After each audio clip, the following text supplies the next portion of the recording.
Hey, I hope you guys have a good one. I want to thank you all for jumping on real quick. And like always, I'd like to share a topic.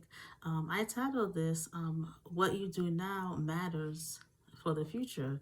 The reason I titled this because there was a news circulating and it was about a boy. He's about 14 years old. First off, I want to say this child is very smart. He had honors, honor roll student, good grades, and he looks like he was going to have a bright future. But the sad story is his mother went into a restaurant, and this restaurant is like a convenient restaurant where it's like a takeout.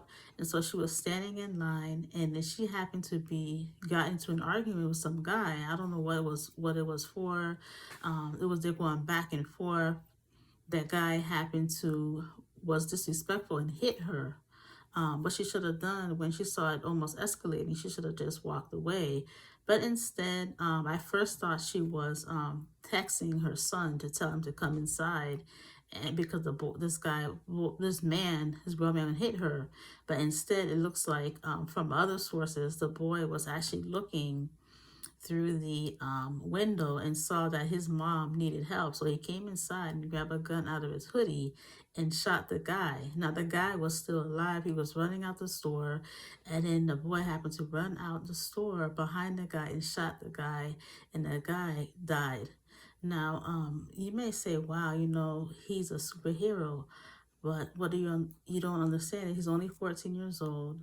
Even though he didn't get no charges pressed on him, the sad thing is he's going to keep thinking about this story, and it's going to stay with him the rest of his life.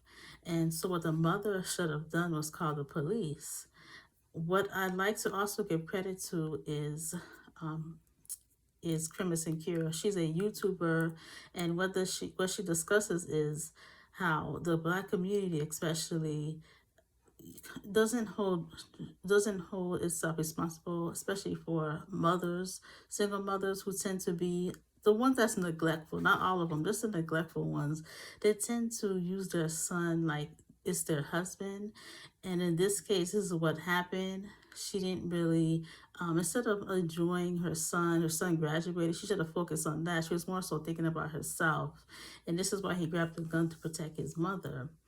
And so, I just like to thank her for pointing that out, that we need a lot of his help in that community. And her YouTube is Crimson Cure. I listen to it often, and she does have a lot of good points. And so I would like to leave that. And also the Trey King show, he brought this story to my attention, and I just want to give him credit as well. So I don't want to take too long of this story, but I'd like to hear your thoughts on it. Do you think it was right for the mom to have her son protect her? And I also wanted to just bring something on a positive note, and this is from a book that I'm reading, and it's called The Slight Edge. And what The Slight Edge is briefly about is if you're somebody stuck in business and you want to get to the next level, this book will help you get there. And or if you're stuck in your personal life, this book will help you get there as well. I won't take too long. I won't leave you hanging, but I'd like to hear your thoughts on that story that I mentioned about the 14-year-old boy. And I also like to hear your points on the story, like I was mentioning, and on this book. What do you think about this book? Have you read this book yet? And I would like to hear your thoughts on it if you did. Anyways, have a good one, and bye for now. Bye.